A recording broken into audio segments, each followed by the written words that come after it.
Hey everybody, what's going on? This is Gene with Design Theory, and I'm back with another video for you. This one is pretty special for me.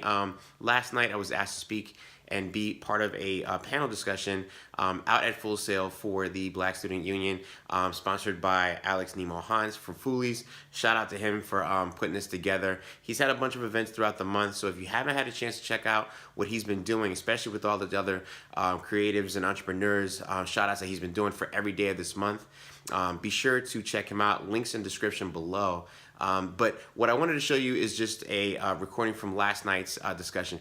What this was a bunch of students that are attending Full Sail that have questions about starting a business, what to do with their business, from anywhere from social media to raising funds, legal issues or legal questions. You name it, they pretty much had the questions about it. But also we had, it was myself and two other individuals, Mike and Jasmine, that were on the panel that were discussing both our experiences, so that way we gave perspective as well as offering answers to the questions that the students had. So without further ado, check out this video. Let me know what you think in the comments below. Like I said, I'm inspired by it because we got so much great feedback from the students that were there, and also the discussions that we had afterwards and the questions we had afterwards. I feel like it's something that we should do more often.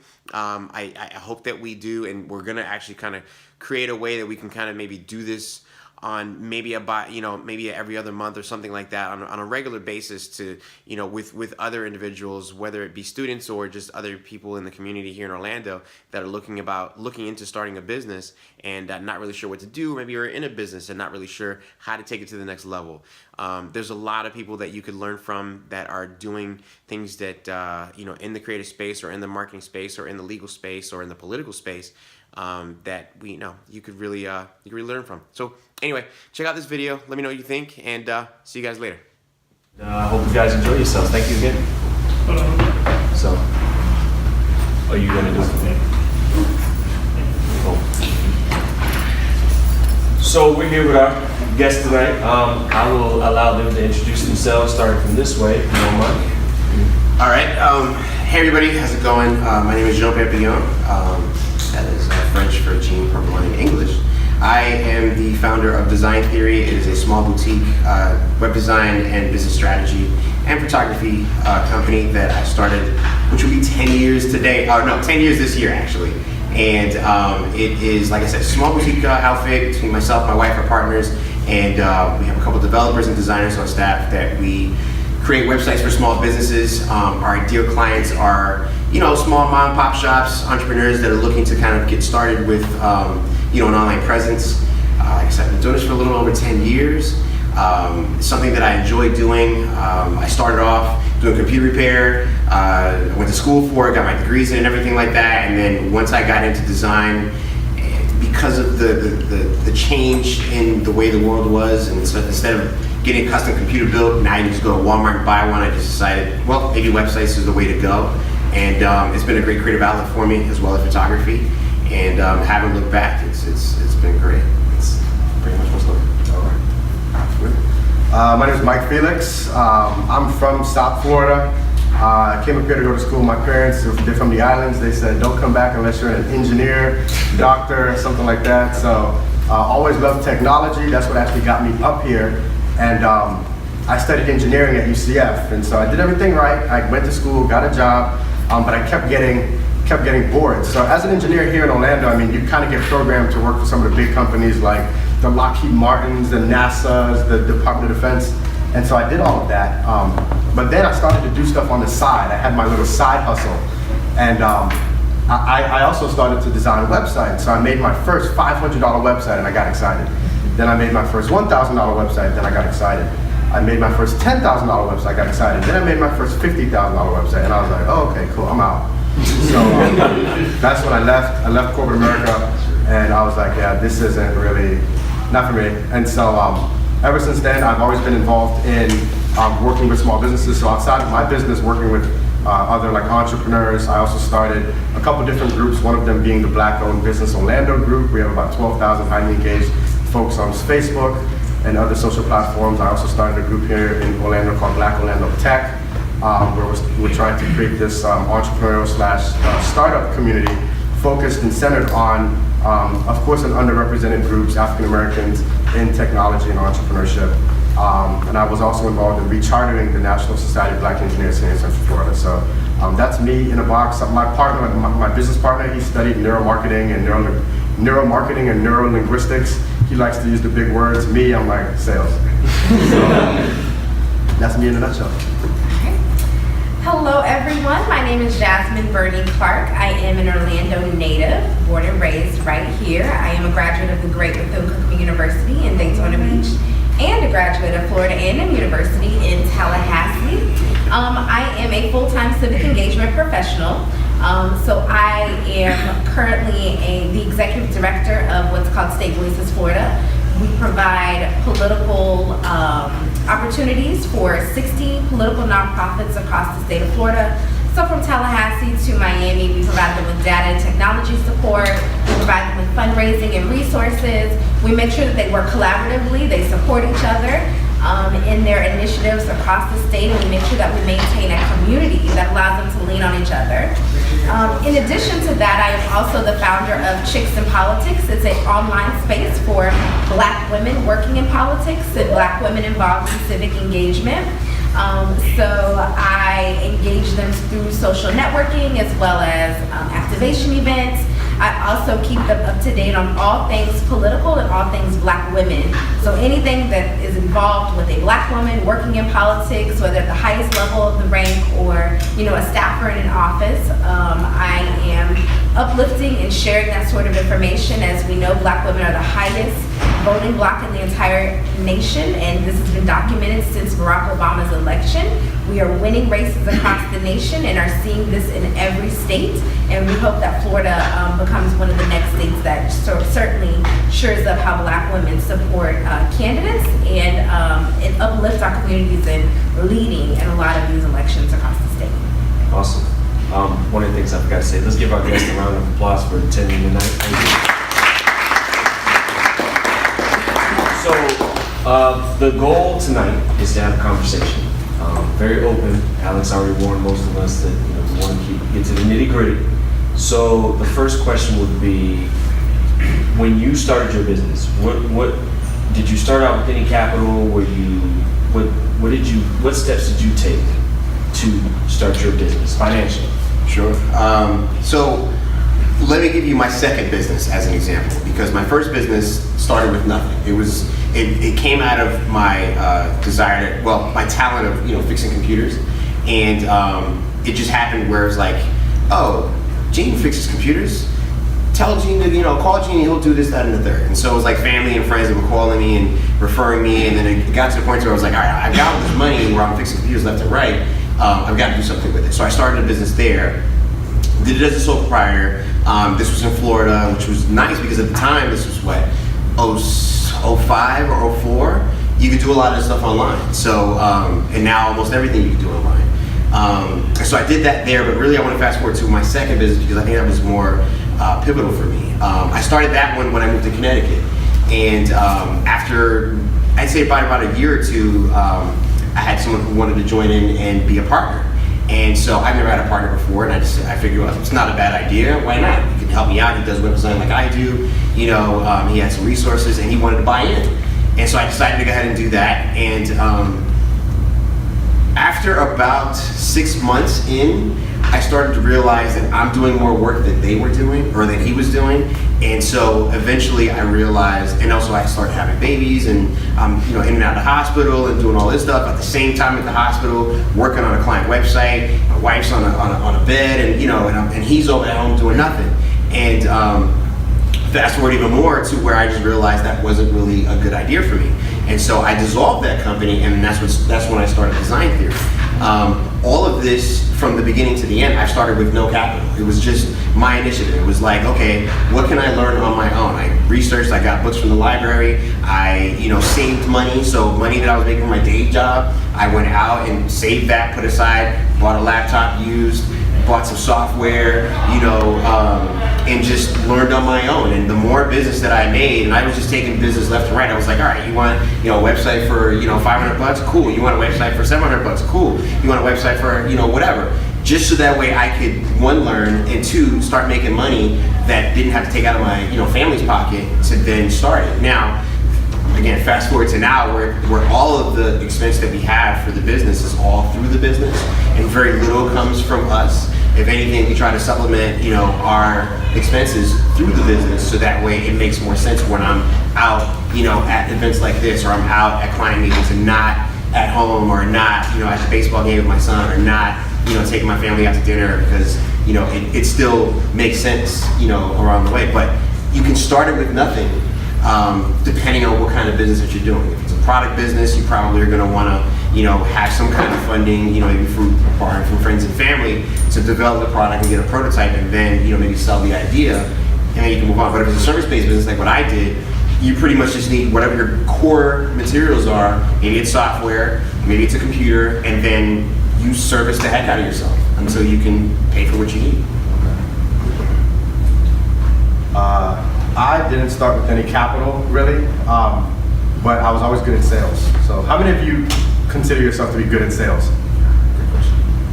Awesome. So you guys probably would never need that. How many are not good at sales? You guys need to find some capital. Primarily because Grant Cardone says it best. He says, "Who has my money?" And the way that sales works, a lot of people get very shy about like asking people for money. But what it really is, it's I'm giving you value and you're giving me money in exchange for that value. So I'm sort of, money is just standardizing something that's valuable. So if I can measure what your return would be from working with me, then I can tell you how much I'm going to charge you. So that's how I came out of the gate. So if I spoke to a business owner and I said, hey, if I build this website for you, if I do my job right, how much money do you think you're going to make? Oh, about maybe 50,000. I'm like, okay, cool, pay me 4. Like that's just how I sold. So they look at it not as a lot of money, they look at it as what my return on investment is going to be. It's $1 in, $10 out. So I never really had to, and just like John said, like we don't run in digital design and marketing and stuff like that. There's not really a lot of overhead initially. If I wanted to buy a website template, that's $50, So my overhead was always low, didn't really have to start with capital, was never manufacturing anything, so I'm fortunate in that respect. But after a while, when we did start to do things that required some type of infusion of capital, we sold first by validating, and then we bought. So if I'm gonna sell you, let's say like one of our projects was this enterprise level software for a very large corporation here in Central Florida. We sold first, they paid their deposit first, then we bought the equipment and stuff. We didn't buy the equipment and then sell it. We were like, no, you pay us first, and then, we went and paid for whatever we had to. So just to add to a bit of what they've already shared, my product was a little bit different. When I started in my industry of working in politics, I didn't necessarily have a product or a physical service. I was selling my brain power to candidates and to clients that I was working with. And he's correct. If you're not good in sales, you are going to need capital. My very first campaign I worked on, I had to become a fundraiser.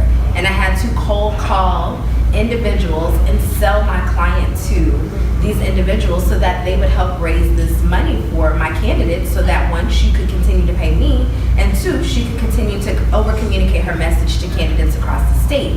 And over the period of 6 months, I raised $30,000 just by cold calling people I'd never seen or spoken to. And I had to become very comfortable with selling that product, that candidate, and eventually, once I left that campaign, I was able to venture out on my own and selling myself to individuals. Number one, being able to raise $30,000 over the phone with people who did not know you was extremely difficult.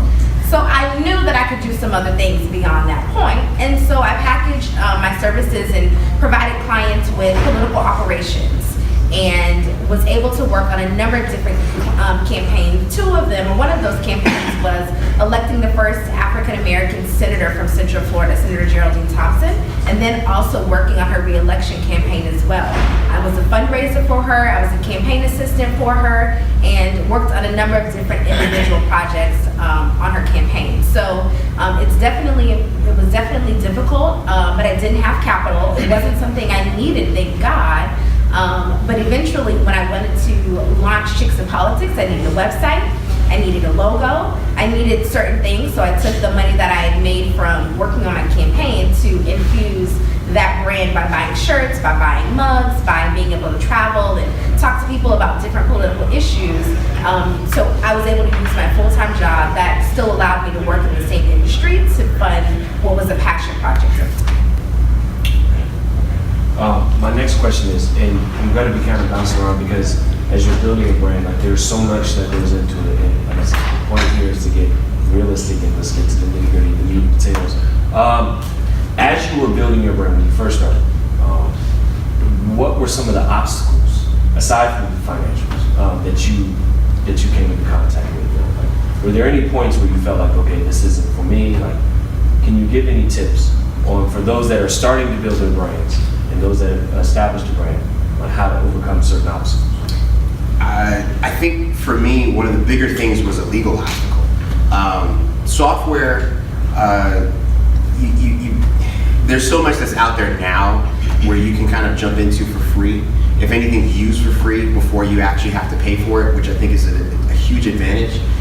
Whereas when I started, I didn't know, and so I could spend a couple $100 on buying a piece of software, use it for a little while, and realize this doesn't do anything that I need it to do, and I end up losing my money. So I'll get to software in a second. The legal side of things is probably one of the more important things that I didn't know, that I ended up learning, not necessarily the hard way, but through some trials and errors. What I have now is we have a lawyer through a prepaid legal program, which is pretty ineffective, right? I think it's anywhere between $15 to $30 a month, where all of our documents and contracts, before they get sent out, get approved through them. They review it and they send it out. If they have any questions, or if I have any questions, they send it out for me. And then if I ever have to go to litigation, I have a certain spend or certain type of discount that I have with them, where if I do have to go to litigation, I still have to pay an actual lawyer and whatnot, a team or whatever, but it's less than what it would be if I had to just go out there and go shop for a lawyer. So that just using that, I think it's Legal Shield is what the company is. And I've had an account with them for several years. I've never had to actually act up on it, which is great, but depending on the business, you never know, right? But at the beginning, especially when you're creating something for people to give off to them, you're responsible, right? And so if I'm creating a website, and I'll give you an example, I'm creating a website for somebody, and I say, okay, well, you have to give me all your content, whether your graphics, your text, and whatever you want for the pages, and I'm going to design that and put it together for you. Well, I had somebody who had some content that wasn't theirs, and so put it together, put it on the website, and then I don't know, within a couple months, I actually got a letter in the mail from a company that was like, hey, this content isn't yours. You need to take it down, and after you take it down, we're gonna, you need to pay us, $3,000. Per it was a graphic site per image, because this is where it is, this is where you're using it on the website, and you need to pay us for it because you have a business website. And I was shocked, right? Because I'm like, I don't have $3,000, and I don't even know what you're talking about, right? I didn't use it. So I actually had to go through some channels where it's like, all right, well, this is really your problem as the client, and you need to deal with this. And they did, but that first hit was with me, right? And so I would say to anybody coming out the gate, a lot of times we try to kick some of these bigger things down the road for like, we'll deal with it when it happens. Don't. If you're dealing with something where, like we do, where you're creating something for a client and you're giving it off to them, you're going to seem somewhat responsible because you're the custodian of their, in terms of websites, you're the custodian of their domain, of their hosting, of their, of all of these things, right? Their files, and you're the first line of defense. And if they would have gotten a letter, they probably still would have came to me and said, hey, what are they talking about? And I'd be like, no.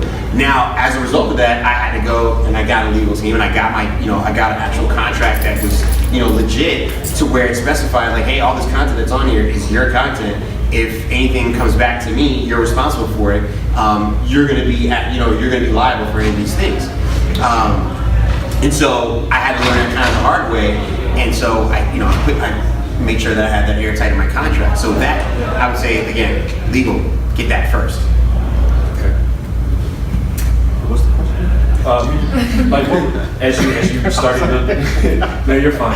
I'm gonna keep it simple. Like, what are some of the harder things that you've been through as you were building your home? What are some of the obstacles that you came across for being legal?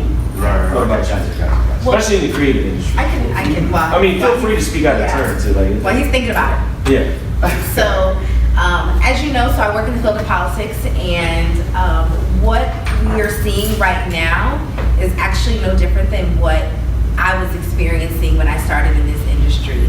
The heightened level of security, the heightened level of making sure that people protect their personal brands and their images, or there will be a petition, a protest, a march, something to tear or break you down is nothing new. It is just the age of social media and amplification that is bringing it to the forefront. And so my job has always been standing in front of individuals and protecting my client or my candidate and making sure that their brand is legal, their brand is compliant, their brand is in order, because if not, someone could file an ethics complaint against you.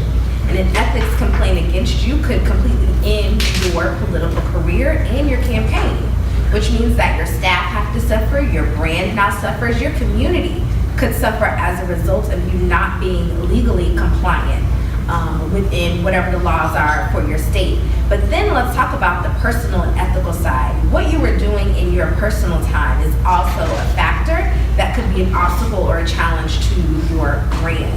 And keeping it clean is not just something we want to do in front of the cameras. We want to make sure that taxes are being filed. We want to make sure that, you know, we are having proper business relationships with individuals. We want to make sure that, you know, we are handling our personal business in the same manner that we would anything else and not being sloppy about it. Like you said, it's easy to brush something off towards the end and say, well, I'll deal with it later. Deal with it correctly up front.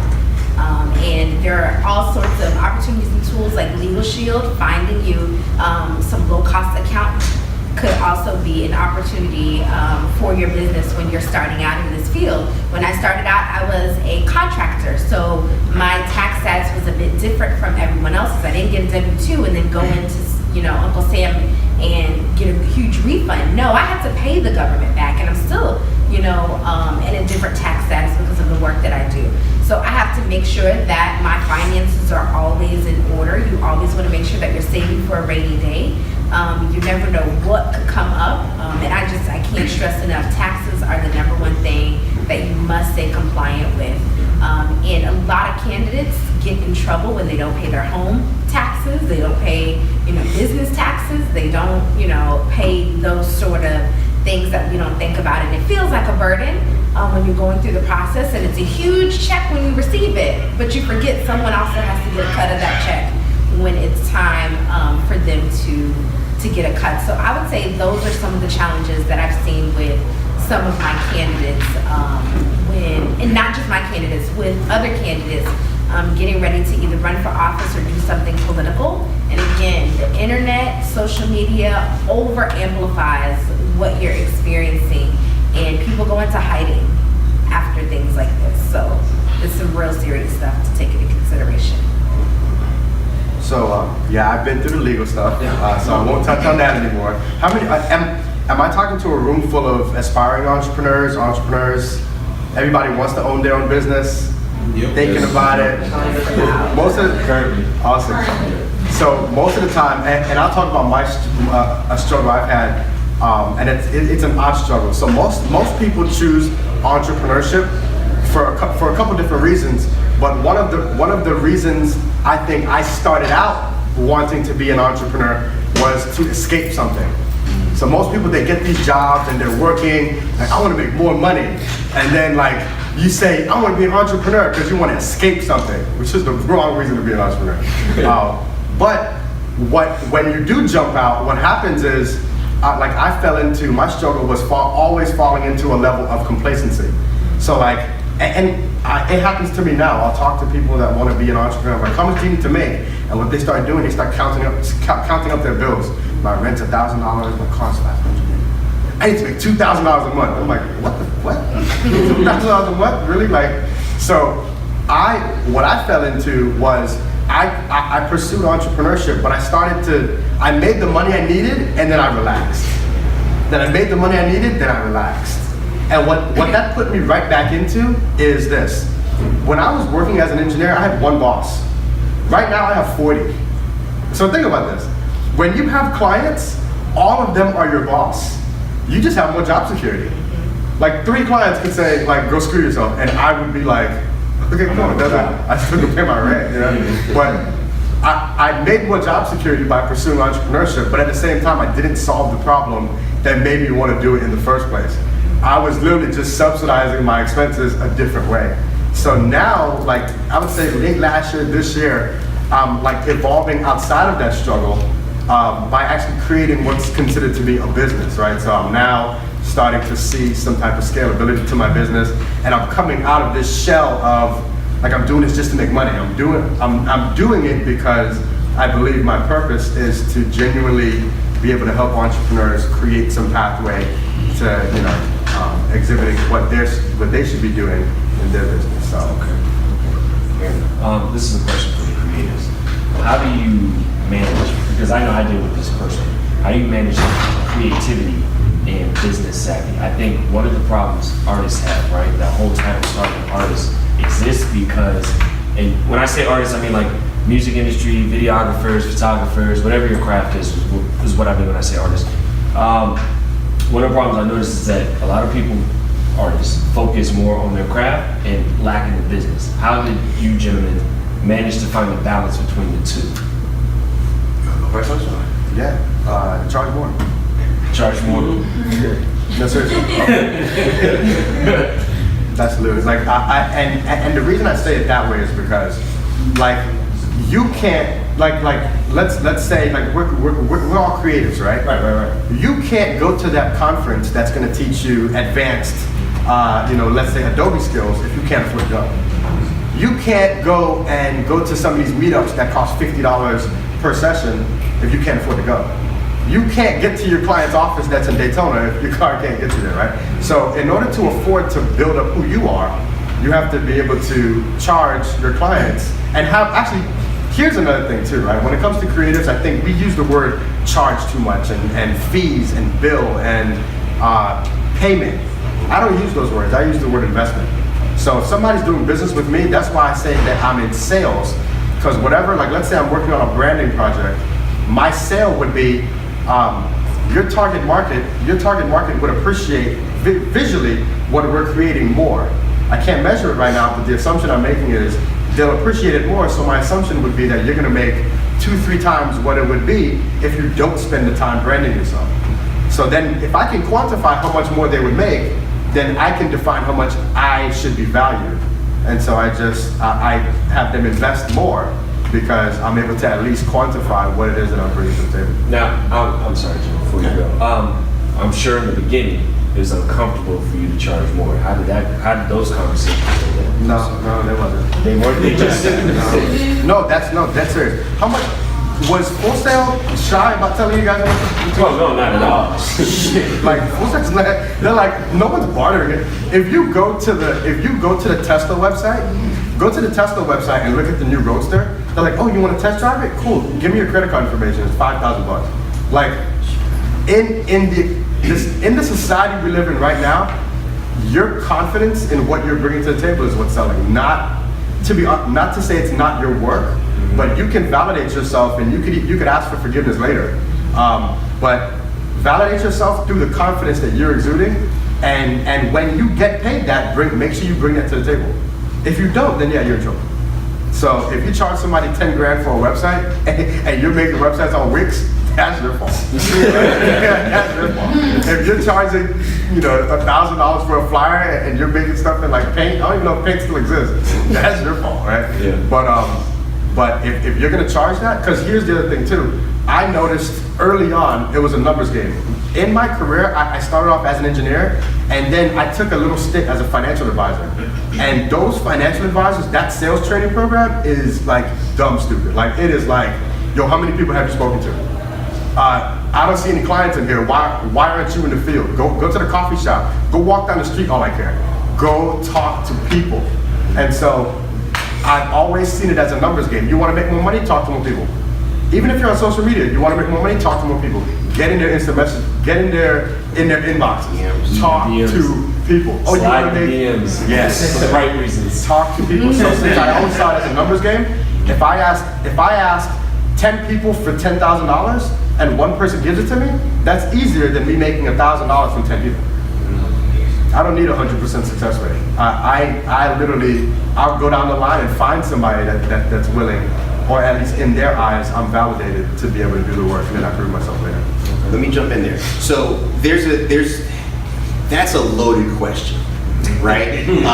And I love Mike's confidence, because he's absolutely right. You have to have a level of confidence when you're stepping out to even the first person, the same if not better confidence when you speak to the 100th person, right?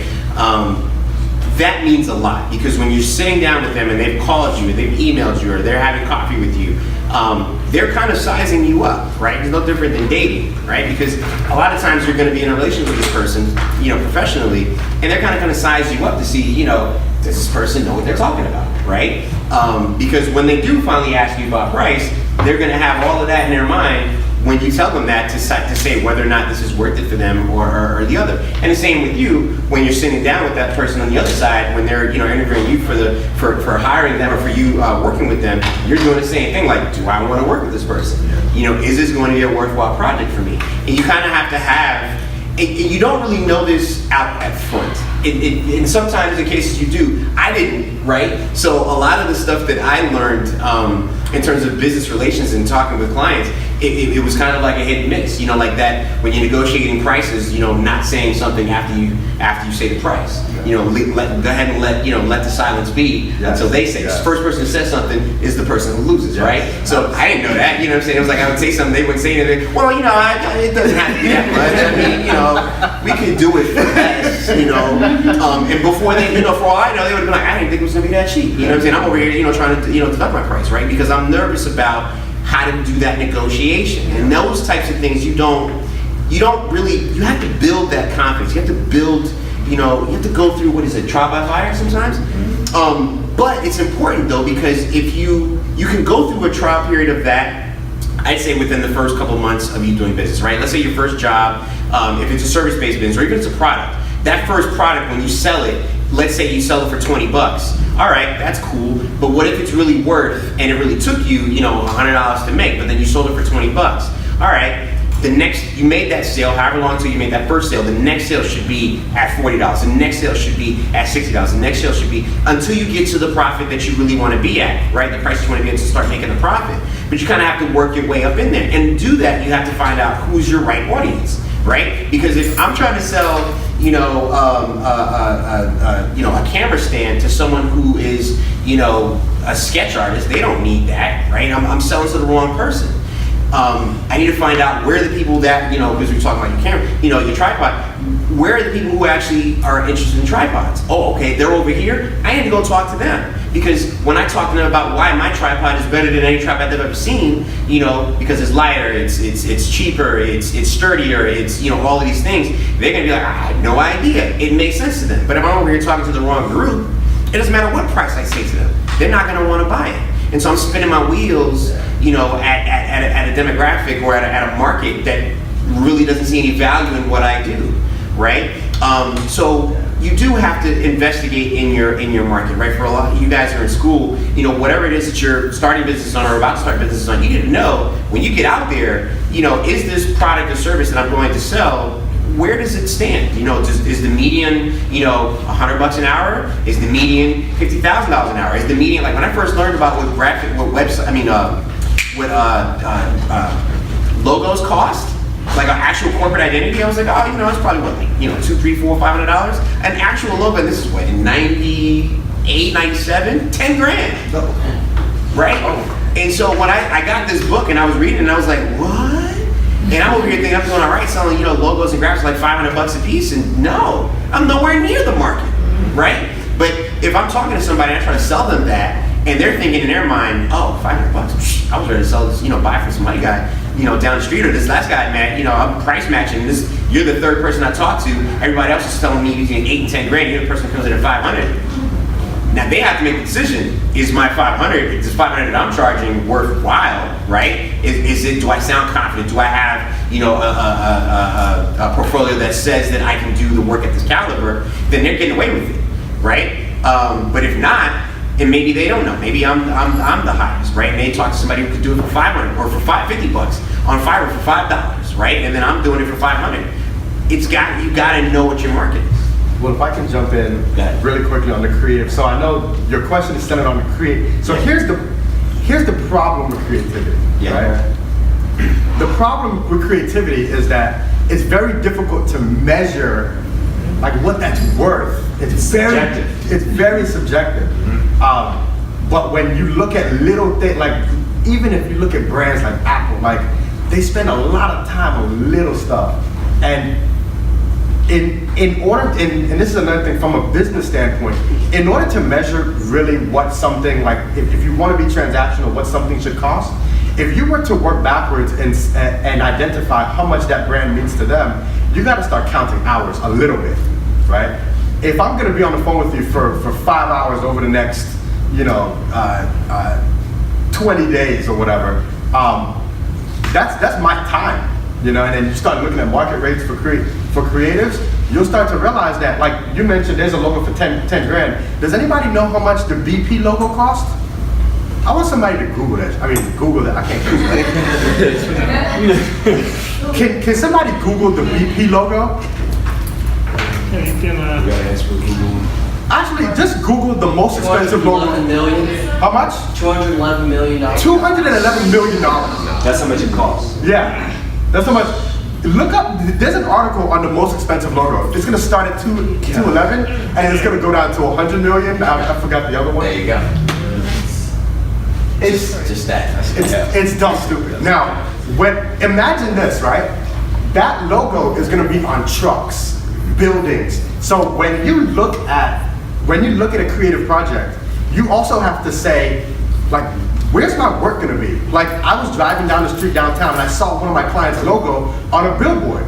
Then I drove 5 minutes and I saw another one of my logos that I made on another billboard. I'm sorry, on a truck. And that's when I was like, shit, I'm confident about myself. But at the same time, yes, you're right. When you first start out, you don't have that confidence because people say, oh, well, what have you done? And you're like, well, I know what I can do. Yeah. Right? I know what I can do. But that's where it takes kind of investing a little bit in some creative projects. If you'd like to make logos, just do it for a nonprofit organization. And, just kind of go out there and just get some work out there. You know what I mean? As the only woman sitting on the panel and was actually excluded from this question, I think it's important to actually include me in it, not necessarily around the creative piece, but around the money. Although confidence is something that needs to be built among individuals in this space, it is not innate or bred in women as it is in men. And so the difference between asking for your worth is much harder, much tougher, and it is a space where you may feel like you are an island of your own, and this is directly towards the women in this room right now. I currently, with a group of other women, actually one of them who you all met on last week, if you all were here, Lachey Reeves, who teaches salary negotiation workshops. She and I and a group of other women partnered together to teach women how to determine their worth, not only in the creative space, but in the workplace. And I too had to determine what my cost was worth because I'm selling my brain power, not a physical product. And that's even harder when a candidate has to figure out whether or not they believe in you and if you can deliver a win or not. But I want to say that although that confidence is not something that is homegrown and built up in you, you need to learn how to document every single thing that you do, how you do it, the amount of time that it takes for it to get done, the amount of time that it takes to perfect that skill, the energy that you put into it, the classes or courses that you take, the trainings that you attend. Anything that you do around that goes into the value that you can assess for yourself and how you can determine the price you put on your product. And again, learn how you practice if you have to in the mirror, how to have that conversation. One thing we have to teach our candidates in politics is when they are calling and making calls for money, we keep them a bottle of water and we keep them some candy on the table. When they make that phone call and they ask, I need $1,000 from you to support my campaign, you better grab a piece of candy or you better suck some of this water down and not say a word. Like you said, do not rebut. wait for that person to give you a response and say, oh, that's it, that's all you need, sure, we'll write a check. Sometimes the limit to raise money in this state is up to $10,000. And we're lowballing ourselves out here because we assume that people don't want to pay for what we know a product is worth. If you know it's worth something, again, they're not negotiating their prices when we go to get our hair and nails done. The price is up there and there's no negotiation when we go in there to get those services. We pay what we have been told we're going to pay, and the same thing for you. If someone walks away, also don't consider that as putting yourself down in that sort of space.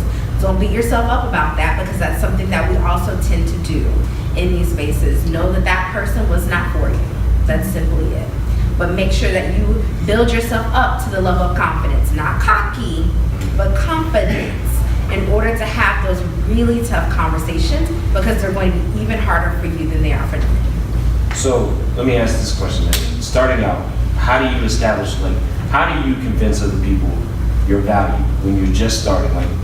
Plain devil's advocate. I don't know you. All I've seen is your website. I've seen your portfolio. Wow, you do good work. But I know you're a student. How do you convince the client that you're worth investing in? What do I say? Because I don't have a reputation behind it. You got to convince yourself first, man.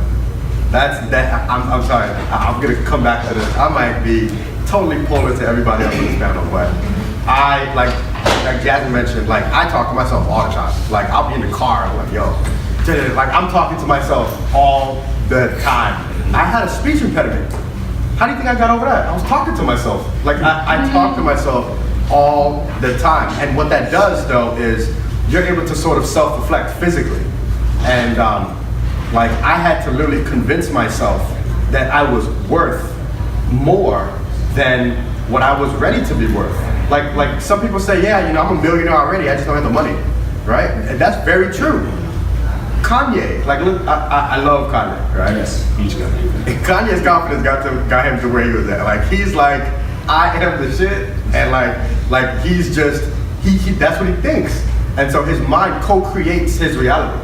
You look at anybody, if you ask anybody that's in a certain, they will say, I knew I was gonna get there. I didn't think this isn't luck. Someone wished me luck the other day. I was like, I don't need luck. Luck doesn't get me anywhere.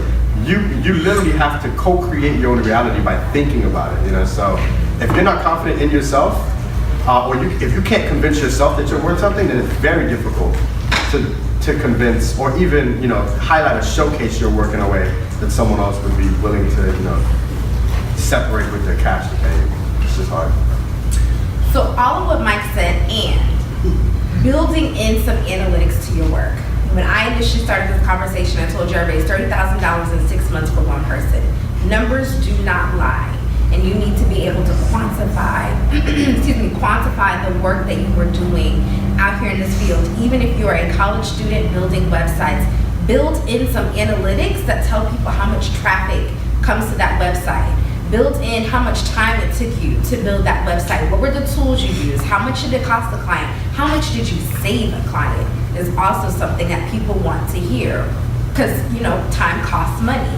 So what are the numbers behind the work and the things that you've been able to accomplish with the projects that you've done? Even if they aren't paid projects, let's say it's something for the school. What have you been able to do? How do you quantify that? And what are the numbers that go along with that? And then find those widgets and things of that nature that you can build in to say, this is what the traffic looks like, or this is what this looks like. They can tell you all that technical, so I'm not gonna think about that. But they can, you can find those tools that can help you if it's, you did something social media wise. There are social media hashtag websites that you can plug in and tell you how many impressions you got, the time frame that you got it over the course of whatever the time frame was.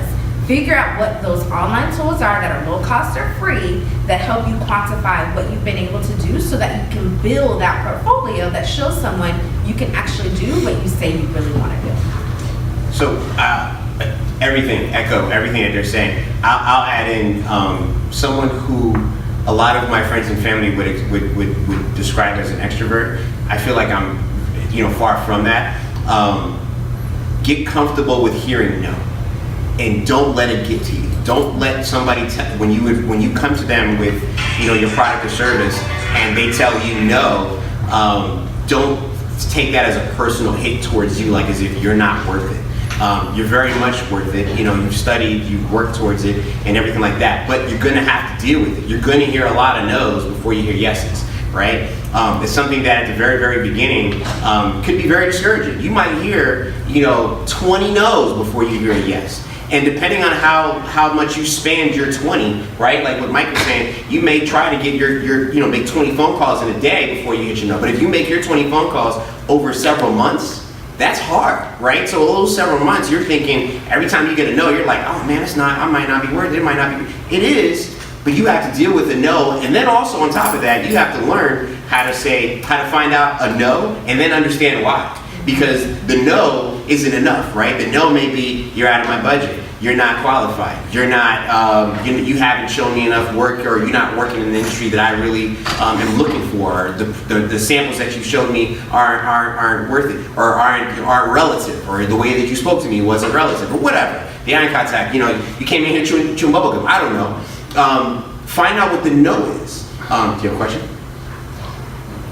Find out what the no is, so that way you could then use that, put that in your mind, so that when your next person you talk to, if they tell you no, or matter of fact, before they tell you no, you take what you've heard, all the other no's and the excuses or whatever, use those to further qualify that you're worth it, so that way they can't tell you any of those reasons why no, they have to tell you something new. And by, after a certain period of time, you're gonna have all the reasons why, which means when you go back into sales, right, and you're telling them why they need you, you will have said all of these things and given them all of these reasons and why, and you've pre-qualified and you've showed them all this stuff or whatever, and they almost can't tell you no. Matter of fact, we've had this conversation a couple of years ago where it's like, you have to talk to them in a way where it's like, I'm here to talk to you, but I don't need you.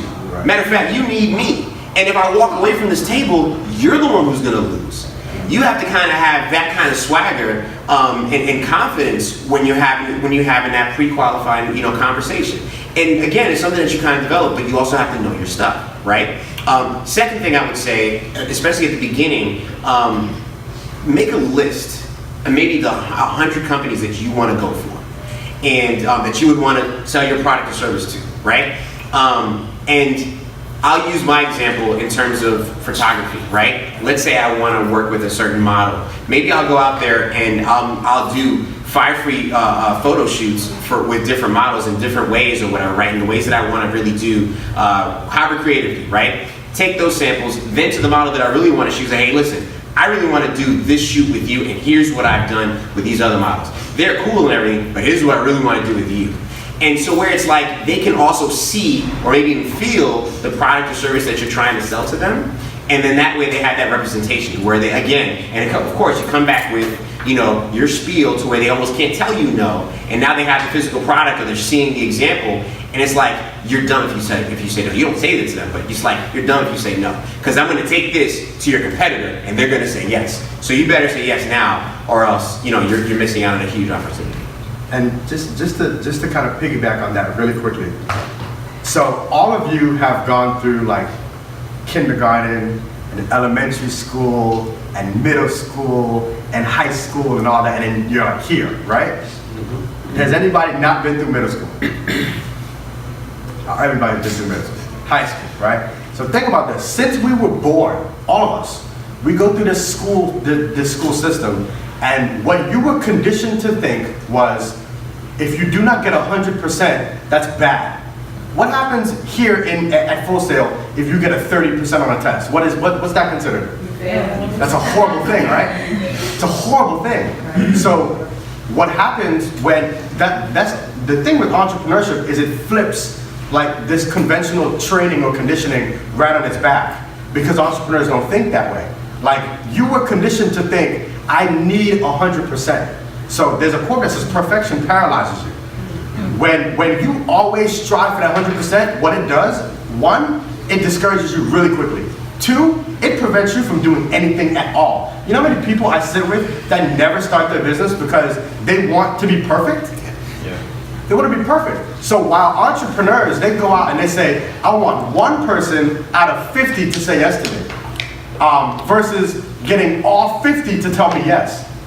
Howard Schultz, he started Starbucks. You want to know how many times he was told no when he was going to raise capital? I want you guys to guess that number. You know? I've heard the story, and I think it's overheard. How many times? Tired now. 100. 300. No.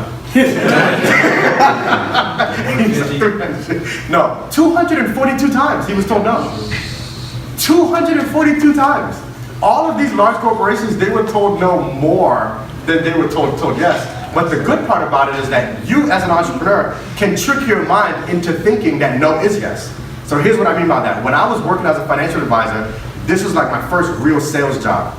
I got a sale and I made $1,000, man. I was excited as hell. I was like, man, I made $1,000 and I had to contact 10 people to make the $1,000. So my coach said, how do you view that? And I'm like, well, I called 10 people and I made one sale. So I made $1,000 for one person. They're like, no, don't think about it that way.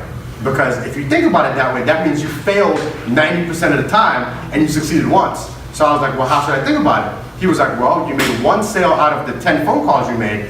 That means you made $100 per phone call. So I was like, oh snap, total backflip. Like I saw sales and entrepreneurship totally differently after that. Now I'll sit with 20 clients in a week, and 19 of them would tell me no, and I get that one yes, and I'm like, I had a good week.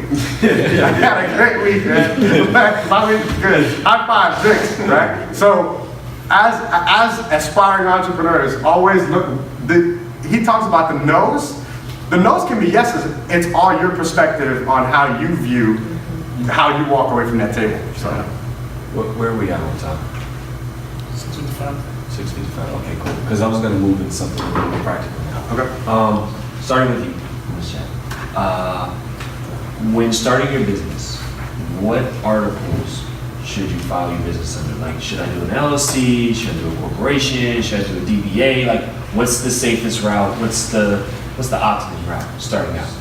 So I can't advise you on what is the safest route because I don't know what everyone's business is. Is there a will safe tell route? you. I should ask. I'll tell you what's a common route. Okay. So a common route is to file an LLC. Removes the liability, allows you to start a business, nice, free, and clear. It's simple, it's easy to file. You go on the website, you submit your articles, and you're good to go. You probably see a ton of LLCs as well because that's the nice, simple, easy, low liability way of doing it.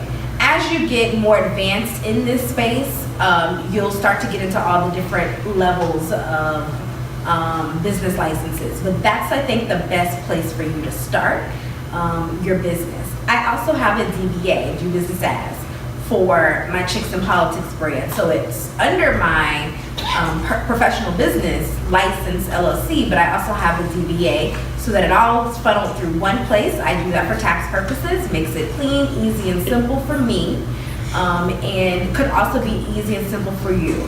I would not suggest creating, and the good thing, well, let me back up. The good thing about DBA is I think it lasts for 5 years. It's like $50, and you can create it for as many things as you want, and you don't have to renew it until that 5-year period is up. I would not suggest creating a DBA for every single idea that you have. Don't do that. Create an LLC for whatever is, a parent company. If you think that you're going to have multiple things, create one LLC. Get good at that, identify what that is, figure that out, hone in on those skills, and run with it. If you think you want to add a component to it and need some additional legal backing or want a different name under it, then you can create a DBA. But don't do that for every single business idea that you have. Get clear on what it is that you would like. I'd also suggest going to Entrepreneurial.com and just reading about the different licenses and determining what the different options are. Also, Black Enterprise is a great place for you to go and also read more information about that. I'm just not the best person to probably ask that for, but LLC is known, common, simple, and it's something that anyone at any age could definitely just go ahead and create because it's just easy. But there we have it. There's an online questionnaire that you can work through. I forgot the website. I'll hand it off to Alex to give it out. But it'll ask you different questions, and it'll kind of give you a little bit of insight into which one would be the best suited. When it comes to limited liability, the liability really is in people's sort of equitable share in your business. So like LLCs, you can't technically sell like shares of your business, so you limit your liability. Now, when you start getting into like S Corps and C Corps, that's when you can set up a business with the intent to sell off pieces of it. Like if you want to raise capital, then you would say, hey, you know what, I'm setting up this business, I'm going to put this, you know, imaginary valuation on it, and I'm going to sell people shares. And then that's when people can put money into the business and say, I can stake claim in your company. I own 10 shares and he has 100 to give, so I own 10% of his business. At that point, you're sort of getting rid of your limited liability, but at the same time, it gives you power to be able to raise capital to do more stuff. Yeah, again, just like Jasmine mentioned, I can't give advice on that per se, but yeah, my company's a limited liability company. But it's my partner and I, when we fill out taxes, we use it as like a pass-through. You know, we both get these 1065K1s, and we literally, everything's clean. But our next venture, we're gonna be raising capital for, so we will have to make some decisions on what type of structure is gonna be best suited for that, based off of how we want to raise capital, so. I, just like Mike, my first business actually was a sole proprietorship. And let me just actually step back a little bit and rewind. For all of you, go to sunbiz.org. A lot of what you want to file, especially starting a business here in Florida, you can do online. So sole proprietorship is basically doing a business as a DBA, right? So let's say, for example, I'm jumping beyond. I can do, my first business was Solar Flight Computers. And so it was jumping beyond DBA as, you know, Solar Flight Computers. And that enabled me to get a business account, that enabled me to get a federal identification number, which now, doing a DBA in Florida, you can register your business. Again, it gives you 5 years, just like what Jasmine said. And for an extra $10, you get a certificate that they'll mail you in the mail, right? Now, with having that, you can then go to the IRS.gov and you can fill out, or you can call, and you can get your federal identification number. It's like your business social security number. That is for free. They'll give you that, and that will be, but how many times you change your business, which I've done twice, that federal identification number, or FEIN, stays with you. Again, you get it for free. Just call them up. I did it on the phone. You can do it online. Either way, it's fast. It literally takes a couple minutes, and they'll give it to you. Now, having that, you can operate as a DBA. However, if you're doing it as a sole proprietor, all the liability that ensues is all on you. By